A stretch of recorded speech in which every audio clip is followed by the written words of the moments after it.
Live from the world's capital markets, here are the latest financial headlines brought to you by News Factory.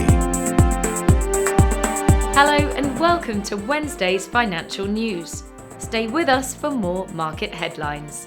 The last session saw the euro drop 0.4% against the dollar. The stochastic indicator is giving a negative signal. The dollar-yen pair made a minor upwards correction in the last session, gaining 0.2%. The Williams indicator indicates an overbought market. The pound-dollar price remained largely unchanged in the last session. The MACD is giving a positive signal. The Aussie fell 0.6% against the dollar in the last trading session. According to the CCI, we are in an oversold market. Those were today's major economic events, and now moving on to world financial headlines.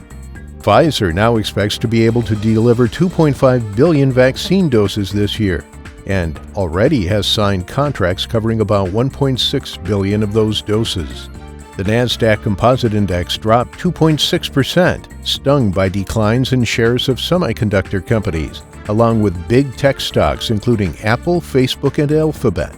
British shares were subdued as a drop in bond yields across Europe dragged financial stocks down, while data showed manufacturing activity grew at its fastest pace since 1994. Coming up, the choices from our chief analyst for today.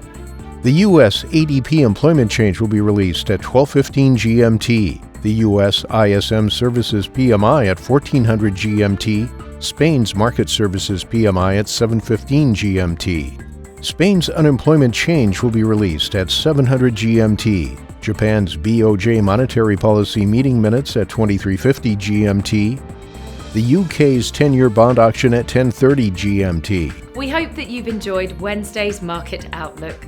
On behalf of all of us here, we wish you a productive trading day. Be sure to join us tomorrow morning for the latest news and events from the financial markets.